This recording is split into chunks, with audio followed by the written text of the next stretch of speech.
तो आज हमारे केमिकल काइनेटिक्स का आखिरी चैप्टर, आखिरी लेक्चर है जो कि लेक्चर नंबर 10 है, जिसके अंदर दो बेसिक कॉन्सेप्ट जो मैंने लास्ट क्लास में छोड़ा था।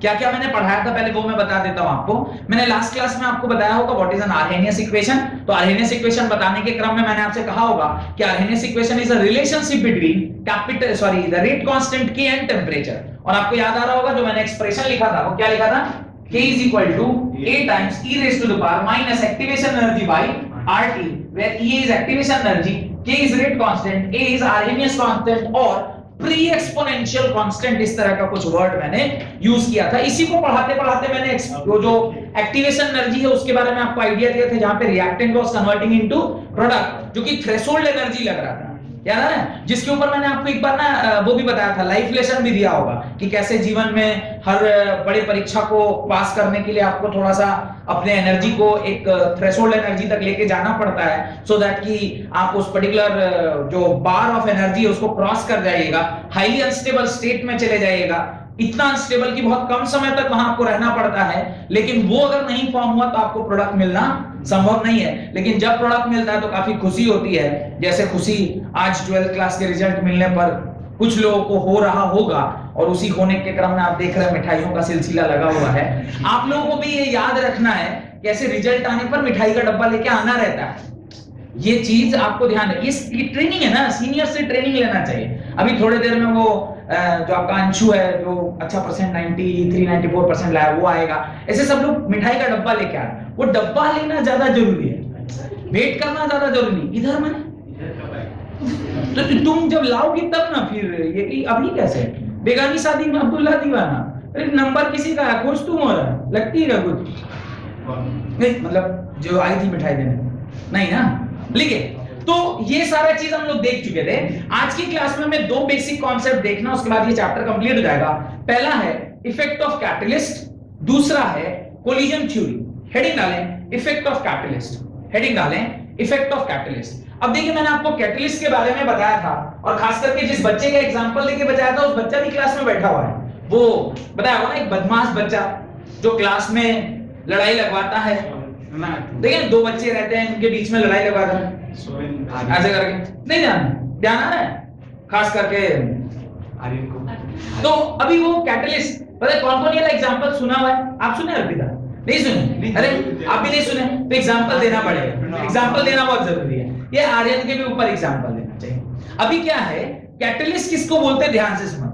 कैटलिस्ट का डेफिनेशन मैंने आपसे पहले भी पूछा था, तो कुछ लोगों ने कहा catalyst is a substance which alters the need, no catalyst is a substance which increases the rate of the reaction। Starting ऐसे हुआ था, फिर मैंने कहा नहीं, increases the rate of reaction नहीं, it either increases or decreases the rate of reaction। और जो सब्सटेंस किसी भी रेट ऑफ रिएक्शन को या तो बढ़ा दे या घटा दे, इसका मतलब वो अल्टर कर रहा है उसको। फिर मैंने अल्टरेशन का एग्जांपल दिया होगा, वो कुर्ती का एग्जांपल दिया होगा लड़की लोगों का, नहीं खास करके लड़कों का भी पैंट का एग्जांपल दिया होगा कि पीछे से ऐसा सिला रहता, फिर उसको बंद भी कर देते, खोल भी देते। कुर्ती भी रहता ना लड़की लोग का, अचानक से थोड़ा सा गिनरा भी, थोड़ा सा मोटी हो गई, तो मोटी हो गई तो क्या हुआ, वो साइड में जो सिलाई है उसको हल्का सा क्या कर लिया, खोल लिया। और मान लीजिए कई बार अच्छा से कोरोना हो गया या ऐसे कुछ बीमारी हो गई, तो फिर अचानक से या फिर शादी तय हो गई, इस सारे ही केसेस में लड़की पतलाने की कोशिश में रहती है। तो जो शादी फिक्स हो गया, फिर इसलिए नहीं पतला रही है कि मतलब कोई शादी करना है कोई दुखी से या ऐसे, इसलिए पतला रही थी कि to look slim, no, because oh जो शादी में what we call lehenga has to fit no in their body, that lehenga is to be fit. तो वो लहंगा परफेक्ट तब आएगा ना जब बल्कियर बॉडी नहीं रहेगा, तो body should be slim and fit. तो उसके लिए उसको थोड़ा रिड्यूस करते, रिड्यूस करने टाइम आप एक्स्ट्रा टाका डलवा देते ना साइड में, एक और लाइन सिलाई का। और कि सर आप इतना डिटेल में, शादीशुदा, मेरे घर में अक्सर मैं अपनी वाइफ को देखता हूं कुछ सुई लेके कभी उसको ऐसे करके खोलेगी, और फिर कुछ दिन बाद देखेंगे बैठ के उसको सील रही। तो कैसा शरीर है साला, एक ही महीना में फूल जा रहा है फिर घट जा रहा है, लफड़ा क्या है। हम लोग का इस एक्स फैक्टर का ये जो टी शर्ट है लॉन्ग बैक 2017 में बनवाया था, स्टिल वेयरिंग इट। पेट पे हल्का टाइट लग रहा होगा पर कभी कभी मैं कम कर लेता हूं तो पता नहीं चलता है। पर वो लॉन्ग, वो उन लोग का, मेरा ये टी शर्ट 17 से बराबर चल रहा है, उसका कभी दिख रहा है खुल रहा है, कभी टाइट हो रहा है, फिर हर 2-3 महीने में दिख रहा, कभी एक नया खोल रही फिर टाइट कर रही, क्या होगा? बाकी लड़कियां ज्यादा अच्छा समझ सकती कि क्या हो रहा होगा उधर। खैर जो भी है, तो कैटलिस्ट एक ऐसा सब्सटेंस है जो रेट ऑफ रिएक्शन को क्या करता है? ऑल्टर करता है। ऑल्टर मतलब वो उसको बढ़ा भी सकता है और घटा भी सकता है। ये तो आप हो गया ऑल्टरेशन का। पर ये मैं कहना कैटलिस्ट करता क्या है? कैटलिस्ट का मतलब क्या? कैटलिस्ट का मतलब क्या है? मान लीजिए क्लास में 2 लड़के, कौन कौन? एक सोएन, मेरा सबसे अच्छा बच्चा, और ये एक अभिजीत। दोनों किसी एक लड़की के पीछे लट्टू, लड़की के लट्टू, लट्टू समझ रहे हैं? लट्टू, अंजलि ज्यादा हंस रही है लट्टू के वर्ड पे। अभी क्या हुआ, कुछ इनके बीच में हमें कि तेरी भाभी, वो कह रहा तेरी भाभी। अभी आपस में ऐसे कुछ भाभी भाभी हो ही रहा था कि थोड़ा सा माहौल गर्म हुआ। ये लड़का पहुंच गया जो आर्यन नामक लड़का है, और वो सोवेन को जाके बोल रहा बॉडी दे रहा छोड़ दिया, कुछ नहीं।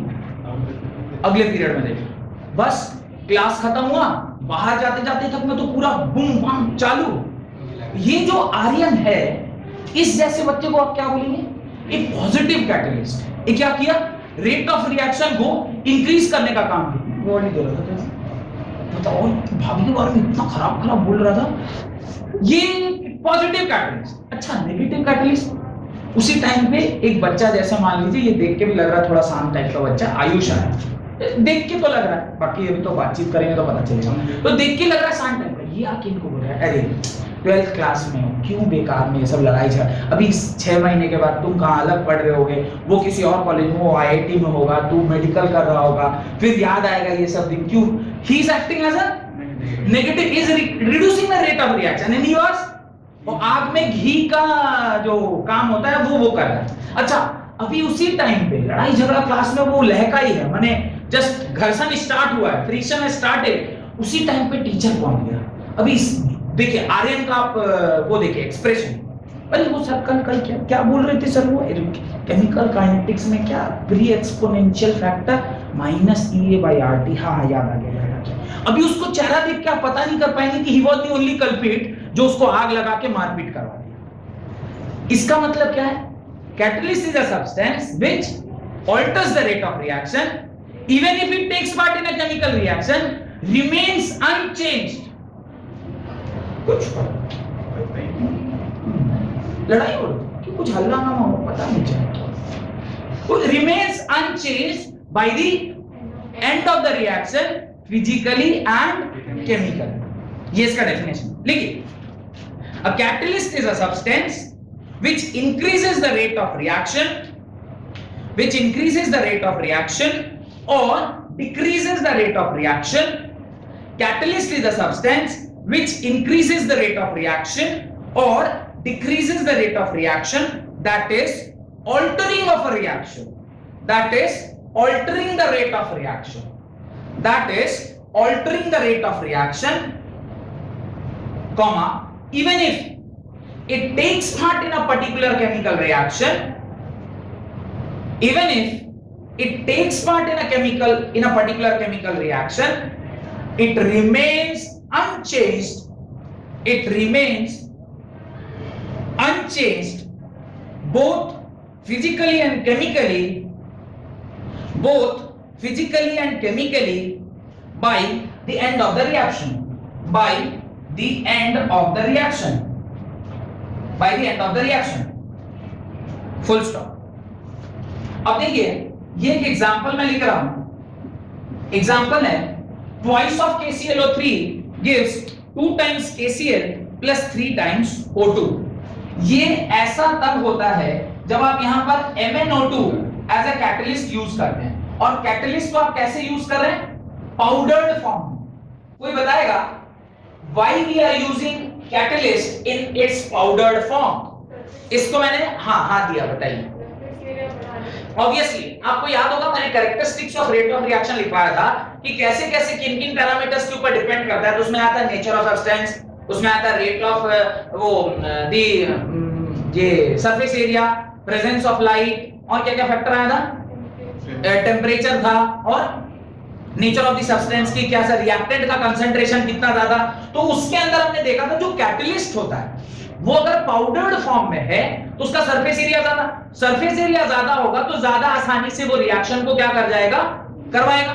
इसलिए हम लोग जब कभी भी कैटलिस्ट यूज करते हैं वो जनरली किस स्टेट में होना चाहिए, पाउडर्ड स्टेट में, सो दैट कि इनका जो सरफेस एरिया वो क्या होगा, ज्यादा होगा।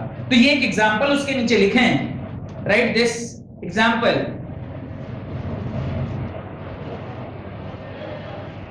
देयर आर टू वर्ड्स, एक होता है पॉजिटिव कैटलिस्ट और एक होता है नेगेटिव कैटलिस्ट। पॉजिटिव कैटलिस्ट को तो अभी भी हम लोग कैटलिस्ट ही बोलते हैं, पर नेगेटिव कैटलिस्ट के लिए एक स्पेशल वर्ड दिया गया है, उसको बोलते हैं इनहिबिटर्स। क्या बोल रहे हैं? कैटलिस्ट दो प्रकार के, एक जो इंक्रीज करे रेट को और एक जो डिक्रीज करे। जो इंक्रीज करे उसको अगर हम कैटलिस्ट बोल रहे हैं तो एक जनरल टर्म में हमें कैटलिस्ट मतलब जो जनरली क्या करे, इंक्रीज करे, मतलब एक जनरल सेंस में। वैसे कैटलिस्ट का मतलब मैंने बताया वो अल्टर करता है रेट ऑफ रिएक्शन को, लेकिन जो कैटलिस्ट रेट ऑफ रिएक्शन को डिक्रीज करता है उसका एक स्पेशल नाम है, that is called as inhibitors. Inhibit करना, किसी भी चीज को रोकना, जो हो रहा है उसको ना होने देना, इसलिए उसको इनहिबिटर्स बोलते हैं। तो एक नोट डाल के उसके नीचे एक वर्ड लिख दीजिए, the substance which reduces the rate of reaction is known as inhibitors. The substance which reduces the rate of reaction is known as inhibitors, उसको inhibitors कहते हैं। डन। मैंने आपको कैटलिस्ट का ग्राफ पढ़ाया था कि जब कैटलिस्ट डालते हैं तो वो ग्राफ के साथ क्या करता है, आपको याद होना चाहिए। मैंने कैटलिस्ट पढ़ाते वक्त ग्राफ जरूर बताया होगा कि वो ग्राफ को क्या कर देता है, रिड्यूस कर देता है। याद है? थोड़ा बहुत भी अगर याद होगा तो काम बन जाएगा। ये अगर मेरा एक्चुअल एनर्जी का ग्राफ है तो जब हम कैटलिस्ट को डालते हैं वो ग्राफ को क्या कर देता है, वो ग्राफ को ऐसे थोड़ा सा डिक्रीज कर देता है, जिससे जो एक्टिवेशन एनर्जी है पहले जो लग रही थी उससे अभी क्या लगेगी, कम लगेगी। तो इतना डेल्टा एच अब उसमें क्या लगेगा, कैटलिस्ट जब डाला जाए तब कैटलिस्ट वाले रिएक्शन में जो डेल्टा एच जो एनर्जी लग रहा है, थ्रेशोल्ड एनर्जी जो है वो रिलेटिवली क्या लगेगा, थोड़ा सा कम लगेगा। और कम लगने की वजह से जो रेट जो पहले इफेक्टिवली कोलाइड नहीं कर पा रहे थे अब वो इफेक्टिवली कोलाइड कर पाएंगे, जिस वजह से जो रिएक्टेंट बनने का स्पीड है वो क्या हो जाएगा, फास्ट हो जाएगा। ये ग्राफ मैंने आपको पहले बताया होगा, पता नहीं शायद जिस लेक्चर में मैंने इफेक्ट्स ऑफ मैंने रेट ऑफ रिएक्शन किन किन चीजों के ऊपर डिपेंड करता है उसके अंदर जब कैटलिस्ट समझा रहा होगा तो ये वाला मैंने ग्राफ आपको जरूर से बनाया होगा, जिसके अंदर ये रिएक्शन कोऑर्डिनेट और पोटेंशियल एनर्जी का ग्राफ है। खैर उसके नीचे आप एक लाइन ऐड करें, according to intermediate complex theory, paragraph change करके लिखिएगा, अकॉर्डिंग टू इनहिबिटर्स का स्पेलिंग पता है ना, सही लिखिए, क्या लिखिए, INHIBITOR, इनहिबिटर। ठीक है, लिखिए पैराग्राफ चेंज करें, according to intermediate complex theory, according to intermediate complex theory, a catalyst participate in a chemical reaction, a catalyst participate in a chemical reaction by forming a temporary bond, by forming a temporary bond with the reactant, by forming a temporary bond with the reactant, resulting in an intermediate complex, resulting in an intermediate complex. This has a transitory existence, resulting in an intermediate complex, full stop. This has a transitory existence and decomposes to yield product, and decomposes to yield product A plus B plus C आपको A bond B bond C बना के देगा। ये जो बीच में बना है इसको आप क्या बोलते हैं, इंटरमीडिएट कॉम्प्लेक्स। कॉन्सेप्ट तो सिखा है मोची को, इंटरमीडिएट कॉम्प्लेक्स। ये इंटरमीडिएट कॉम्प्लेक्स है, ये आपको बीच में फॉर्म होता है जब कभी भी आप A B जो रिएक्टेंट है उसको आप किसके साथ डाल रहे हैं, C के साथ डाल रहे हैं। तो एक टेम्पररी वेरी ट्रांजिटरी बहुत कम समय के लिए इंटरमीडिएट कॉम्प्लेक्स बनेगा जो हाईली क्या होगा, अनस्टेबल होगा। इस स्टेट में जो पाया जाएगा वो आपको बताया था ना, वो रिएक्शन वर्ग से जो टॉप में पाया जाता है वो स्टेट में इंटरमीडिएट कॉम्प्लेक्स बनेगा और फिर ये AB bond as it is रह जाएगा और फाइनली C जैसा आपने डाला था वैसा आपको मिल गया। इस तरह का जो रिएक्शन होता है इसी को क्या बोलते हैं, intermediate complex theory, intermediate complex theory. हाँ, इस स्टेटमेंट को वापस में एक बार दोहरा दे रहा हूं। According to intermediate complex theory, a catalyst participate in a chemical reaction. क्या इंपॉर्टेंट है? Participate in a chemical reaction. मैंने बोला ना, कुछ लोग कह रहे हैं नहीं पार्टिसिपेट नहीं कर रहा, पार्टिसिपेट करता है बट इट रिमेन्स अनचेंज्ड, जैसा शुरू में था वैसे ही लास्ट में होगा, फिजिकली एंड केमिकली। तो participate in a chemical reaction by forming temporary bonds, इसलिए देखिए मैंने डॉटेड बॉन्ड बनाया, सॉलिड बॉन्ड नहीं है, temporary bond with the reactant resulting in an intermediate complex, full stop. This has a transitory existence and decomposes to yield product, then decomposes to yield product। उसके नीचे आप ये जो मैंने बनाया, एक्चुअली इसको ना इसी के बाद बनाना चाहिए, मेरा जगह नहीं था इसलिए नीचे ले लिया। इसका ये मतलब नहीं आप भी ऐसे लिख के ऐसे लाएं, आप यहाँ के बाद यहाँ ले जा सकते हैं इसको। नहीं सर आपने तो नीचे लिखा था इसलिए अब साइड में कैसे लिखते हैं, सीधे में लिख दीजिए, ठीक है। हेडिंग डालें कैरेक्टरिस्टिक्स ऑफ कैटलिस्ट। ये ग्राफ बनाने की आवश्यकता नहीं, ऑलरेडी आपने बना रखा है, अगर इंटरेस्टेड है तो बना लीजिए, कोई फर्क नहीं पड़ता। कैरेक्टरिस्टिक्स ऑफ अ कैटलिस्ट, इसके नीचे ये जो रिएक्शन लिखा है इसके नीचे लिखे कैरेक्टरिस्टिक्स ऑफ अ कैटलिस्ट। एक कैटलिस्ट की क्या कैरेक्टरिस्टिक्स होती है उसको हम लोग लिखते हैं, राइट। पहला, कैटलिस्ट हमेशा जब कभी भी किसी रिएक्शन में यूज किया जाता है वो हमेशा ना बहुत थोड़े क्वांटिटी में लिया जाता है। क्यों? बहुत कम लिया जाता है, क्यों बताइए? थोड़ा सा, चुटकी भर। जैसे चिकन बनाते देखा है किसी को? पूरा बन जाने के बाद ऊपर में हल्का सा चिकन मसाला डालते हैं, थोड़ा सा, एक फ्लेवर जनरेट करने, और उसके ऊपर हल्का सा धनिया पत्ता और बेटर कॉम्प्लेक्स फ्रेग्रेंस के। ये भी जो सब्सटेंस है, सावन का महीना है, ज्यादा अच्छा लग रहा होगा ये सब कुछ जो मैं बोलता हूँ। तो ये जो कैटलिस्ट है इसको बिल्कुल थोड़े से अमाउंट में इसलिए लिया जाता है, क्यों? क्योंकि आफ्टर द रिएक्शन वो फिर मिल जाएगा, ज्यादा लेके क्या फायदा? अरे थोड़ा सा देंगे वो तो बार बार उसी को घुमाता रहेगा, क्योंकि आपने थोड़ा सा डाला फिर वो मिल गया, फिर वही डाला फिर मिल गया, तो अब ये तो मिल ही रहा है ना वापस से, बहुत ज्यादा लेने का क्या फायदा? लिखिए, a small amount of catalyst can catalyse a large amount of reaction. A small amount of catalyst can catalyse a large amount of reaction. A small amount of catalyst can catalyse a large amount of reactions। Done। Second point, एक चीज बहुत important जो दूसरी बात लिखवा रहा हूं, इसलिए बहुत इंपॉर्टेंट बोल रहा हूं क्योंकि इस साल जो आप एग्जाम देने वाले हैं वो ऑब्जेक्टिव टाइप आएगा, तो यहीं सबसे ज्यादा क्वेश्चन बनने के चांस है। सेकेंड पॉइंट कह रहा है, a catalyst do not alter the गिव्स free energy of a reaction. The catalyst do not alter the gives free energy of a reaction। What do you mean by gives free energy? Gives free energy के बारे में मैंने बताया, what is gives free energy? Gives free energy means delta G of a particular reaction। What is delta G of a particular reaction? Delta G किसे कहते हैं? हम ये चेक करना चाहते हैं कि whether this reaction is spontaneous or not, then we need to calculate the value of delta G। ये जो particular catalyst है, ऐसा नहीं है कि कोई नहीं होने वाला रिएक्शन को वो करवा देगा। एक नॉन स्पॉन्टेनियस रिएक्शन को आप कैटलिस्ट डालकर स्पॉन्टेनियस नहीं बना सकते। एक नॉन स्पॉन्टेनियस रिएक्शन को कैटलिस्ट डाल के स्पॉन्टेनियस नहीं बनाया जा सकता। एक स्पॉन्टेनियस रिएक्शन का रेट को फास्ट किया जा सकता है। मैं जो बोल रहा हूं उसको ध्यान से सुनिएगा। एक नॉन स्पॉन्टेनियस रिएक्शन को कैटलिस्ट डाल के स्पॉन्टेनियस नहीं बनाया जा सकता। अगर कोई नॉन स्पॉन्टेनियस है तो वो नॉन स्पॉन्टेनियस रहेगा, कैटलिस्ट के डालने से वो स्पॉन्टेनियस नहीं बन जाएगा। मतलब आप कैटलिस्ट डाल के किसी रिएक्शन को जो पहले नहीं हो रहा था वो करवा नहीं सकते, because catalyst has nothing to do with energy. Catalyst is only increasing the speed, the rate at which reaction was taking place, उसको वो फास्ट कर देगा या फिर स्लो करेगा। It is nothing to do with कि वो एक स्पॉन्टेनियस नॉन स्पॉन्टेनियस रिएक्शन को स्पॉन्टेनियस बना दे। डन। कोई रिएक्शन अगर नहीं हो रही है तो कैटलिस्ट डालने से हो जाएगी ऐसा नहीं है। एक रिएक्शन अगर नहीं हो रही तो एक्सटर्नल एनर्जी डालने से वो रिएक्शन होगी, चाहे आप energy in the form of heat डालें, energy in the form of current डालें, वो बड़ा है ना इलेक्ट्रोलाइसिस, थोड़ा बहुत ध्यान आ रहा है। तो एनर्जी ये सब कुछ डालते हैं आप नॉन स्पॉन्टेनियस रिएक्शन को स्पॉन्टेनियस बनाने के लिए।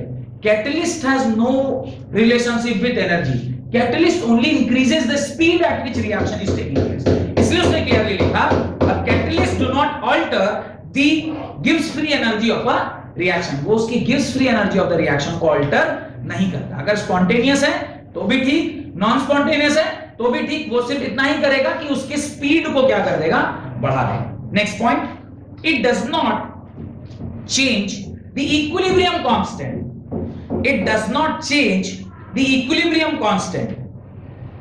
अब वो इक्विलिब्रियम कांस्टेंट आपको लिखवाया हुआ है, इक्विलिब्रियम द वैल्यू ऑफ के, कांस्टेंट क्या होता है, क्यू के बराबर, वो क्यू को चेंज नहीं करता, क्यू जल्दी अचीव हो जाए बस वो काम करता है। इक्विलिब्रियम कांस्टेंट नहीं चेंज होगा पर वो फास्टर अचीव हो जाए, टाइम कम लगेगा, क्योंकि कैटलिस्ट उसके रेट को क्या कर देगा, फास्ट कर देगा, तो टाइम कम लगेगा। लिख दीजिए आगे, rather it helps in attaining the equilibrium constant faster, rather it helps in increasing, it helps in attaining the equilibrium faster. Next, a catalyst is highly specific, a catalyst is highly specific, specific मतलब choosy, choosy, choosy मतलब ना ना ना ना ये लड़का नहीं, वो लड़का choosy नहीं, खास करके लड़कियों का ऐसा रहता है ना, वो मैट्रिमोनियल जो what is that, Bharat matrimonial और मैट्रिमोनियल है, नो नो नो, इसका थोड़ा दांत बाहर निकला है, इसका थोड़ा आंख खराब है, इसका मुंह थोड़ा लंबा है, इसका देह थोड़ा चौड़ा, एंड सो ऑन, आप चूजी हो जाते हैं। This is the meaning of choosy, no, choose how you choose, ये चूजी है। ये जो कैटलिस्ट है भी क्या है, चूजी है।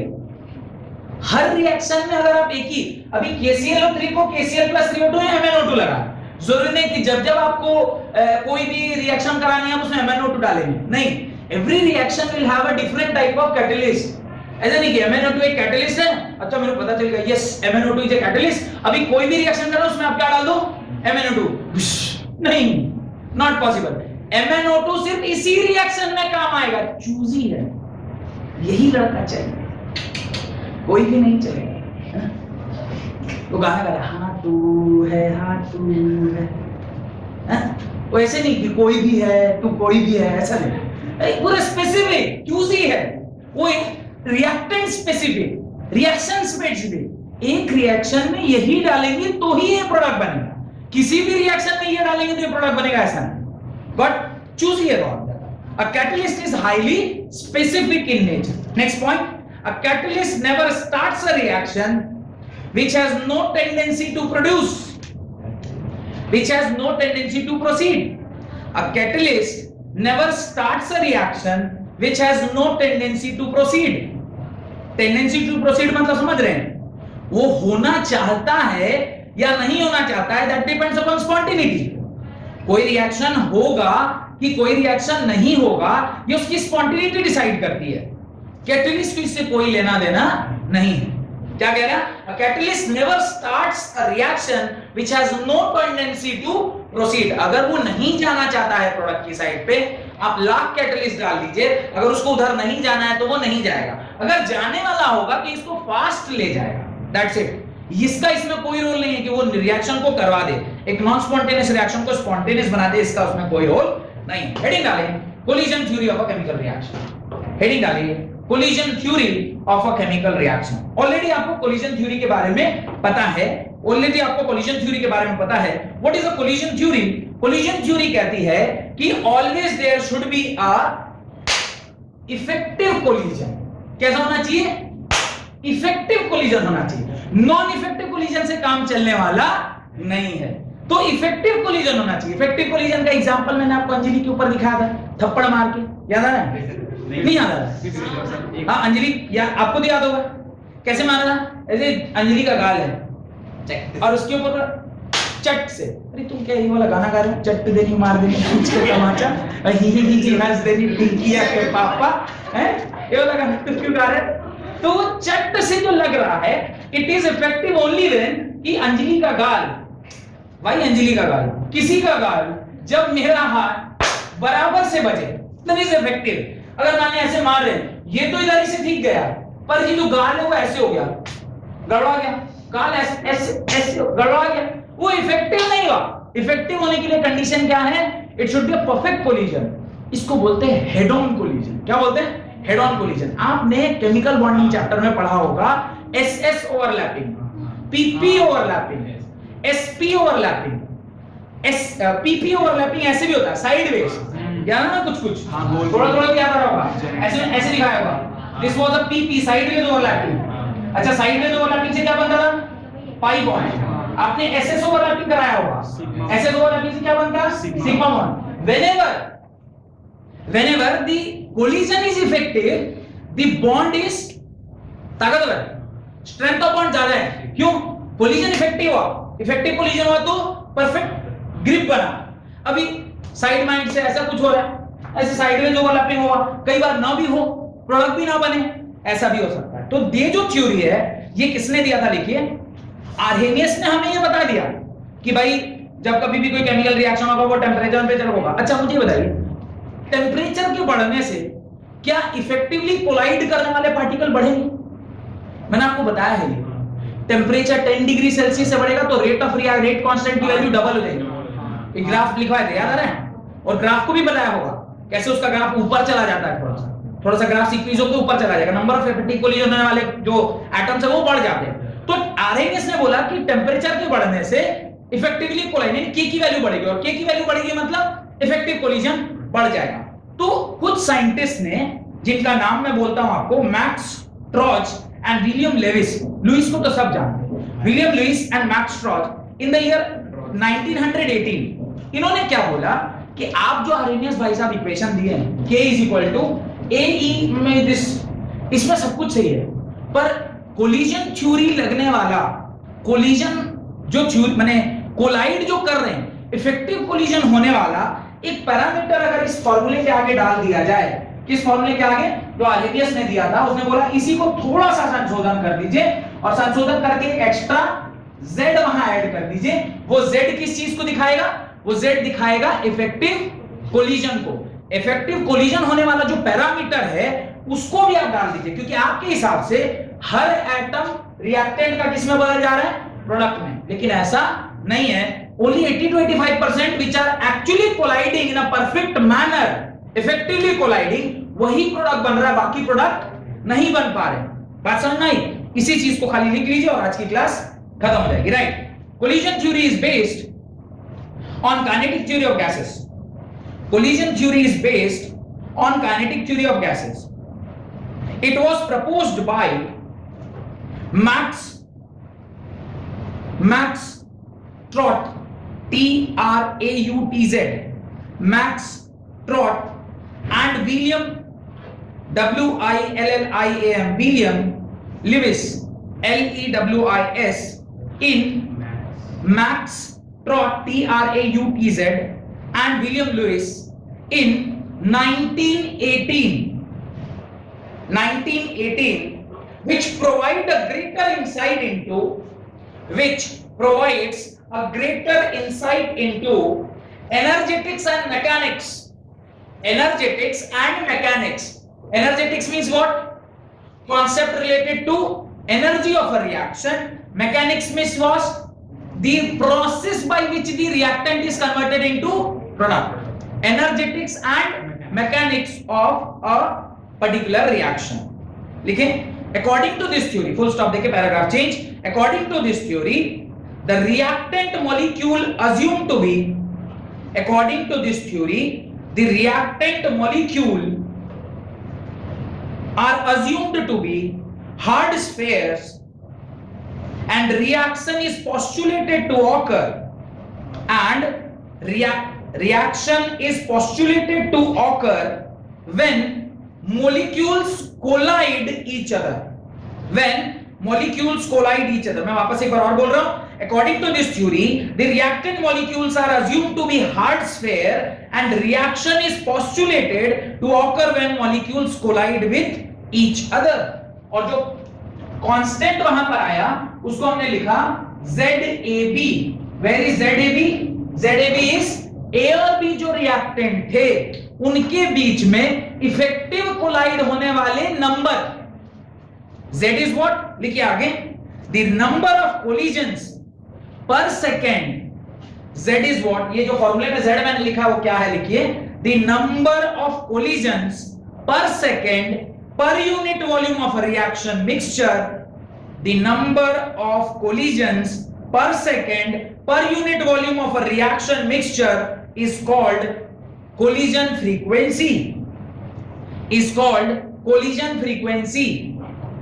अच्छा, अभी एक चीज और देखिए, अगर मान लीजिए A प्लस बी C दे रहा है, क्या बोल रहा हूं मैं रिएक्शन में, क्या बोल रहा हूं, A प्लस बी मुझे क्या दे रहा है, C दे रहा है। अभी अगर मुझे A प्लस बी C देगा, A प्लस बी मुझे अगर C दे रहा है, तो इफेक्टिवली जो कोलिजन होगी वो A B आपस में टकरा के ही ना मुझे C देगा। पर ऐसा तो नहीं कि सारे कोलिजन खाली A और B के बीच में हो रहेंगे। अगर रैंडमली A भी मूव कर रहा है, रैंडमली B भी मूव कर रहा है, तो A B कोलाइड कर रहा होगा, B भी कोलाइड कर रहा होगा और A B कोलाइड कर रहा होगा। क्या बोल रहा हूं, समझ आ रहा है? These all are moving randomly because ये काइनेटिक थ्योरी से इन्फ्लुएंस्ड है। Kinetic theory is applicable to gases. तो कह रहा है रिएक्टेंट आपस में रैंडमली टकराते हैं।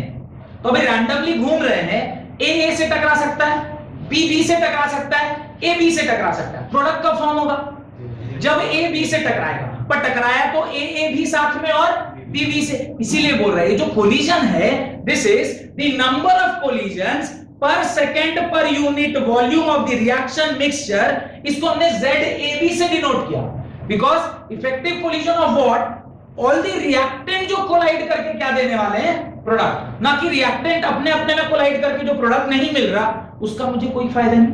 Even if they are colliding कोई फर्क नहीं पड़ रहा है। बात समझ में आ रही मेरे? इसी को लिख दीजिए और यहां पे एक नया formula K is equal to ZAB e raised to the power minus EA by RT। ये आपका किसी भी रिएक्शन का रेट जो कि A B क्या दे रहा है आपको, C दे रहा है, यानी उसको थोड़ा सा रिएक्शन को क्या कर दिया, अपने हिसाब से करेक्शन कर दिया और ये फाइनली इस पर्टिकुलर रिएक्शन का एक्सप्रेशन आ गया। डन। Z क्या है आपको समझ में आ गया, what is Z? Z is सिर्फ लास्ट एक लाइन लिख लीजिए, limitation of collision theory. Limitation और फिर चैप्टर समाप्त। लिमिटेशन क्या है, कोलिजन थ्योरी की लिमिटेशन क्या लिखिए, this theory explains the result of, this theory explain the result of a number of reactions. This theory explains the result of number of reactions, but it does not give satisfactory explanation. This theory explains the result of number of reactions, but it does not give satisfactory explanation. In some cases, as it considers atom या molecule to be hard। ये तो इसका assumption है ना कि atom और molecule क्या है, हार्ड है और वो कोलाइड कर रहे हैं। कई जगह पर शेयरिंग ऑफ बॉन्ड भी होता है, तो शेयरिंग ऑफ बॉन्ड में they don't collide, they simply share their bonds. तो फिर आयनिक बॉन्ड वगैरह आयनिक कंपाउंड में तो चल जाएगा, पर जो कोवेलेंट बॉन्ड आएगा वहां पे थोड़ा सा मुश्किल है, because there we can not consider the atoms to be hard balls. Hard spheres नहीं कंसीडर कर सकते हैं क्योंकि वहां पे there is a sharing of bond, वहां पे शेयरिंग का कांसेप्ट आ जाता है, तो वहां पर ये थ्योरी इनवैलिडेट हो जाती है। तो क्या रीजन है, दो रीजन याद रखिएगा। पहला रीजन कि आपने एटम्स और मॉलिक्यूल्स को क्या माना, हार्ड स्फीयर माना, और second point, and it ignores their structural aspect, आप इसके स्ट्रक्चरल एस्पेक्ट को भी कंसीडर नहीं किए। स्ट्रक्चरल एस्पेक्ट मतलब क्या, सपोज करिए the atom is in positive z axis, positive x axis, और मान लीजिए इफेक्टिव कोलिजन ऐसे होना है, पर अभी आपने रिएक्टेंट को ऐसे भेज दिया, this will not be effective collision, but strike तो कर रहे हैं, A and B are striking, but दी आपने स्ट्रक्चरल एस्पेक्ट को नहीं देखा। स्ट्रक्चरल एस्पेक्ट कहां पे आता है, कहां ज्यादा प्रोमिनेंट होता है या डोमिनेंट होता है, जब आप रिएक्टेंट कैसा ले रहे हैं, covalent compound, organic compound. Organic compound में आपको देखना, जैसे सपोज करिए मैं CH4 दिखाता हूं आपको, सपोज दिस इज CH4, ये CH4 है, दिस इज CH4। अभी मान लीजिए ये आपका CH4 है, this is your CH4 compound. अभी रिएक्टेंट यहां पे मान लीजिए हाइड्रोजन लगा हुआ है, हाइड्रोजन कोई भी एक रिएक्टेंट आके इस हाइड्रोजन को यहां से लेके चला जाएगा, ये हाइड्रोजन की तरफ आया ही नहीं, ये क्लोरीन की तरफ आ गया। इफेक्टिव कोलिजन तो हुआ, पर प्रोडक्ट जो मिलना चाहिए था वो नहीं मिला। तो इफेक्टिव कोलिजन होने के बावजूद भी कई ऐसे केसेस हैं जहां पे प्रोडक्ट आपको जो मिलना चाहिए वो नहीं मिलता, बिकॉज हमने उसके स्ट्रक्चरल एस्पेक्ट को कंसीडर नहीं किया। बहुत बहुत धन्यवाद आज की क्लास अटेंड करने के लिए। यहां पर आपका केमिकल काइनेटिक्स का चैप्टर खत्म हुआ। अगली क्लास में हम लोग ऑर्गेनिक का पहला चैप्टर स्टार्ट करेंगे, that is halo alkanes and halo alkenes.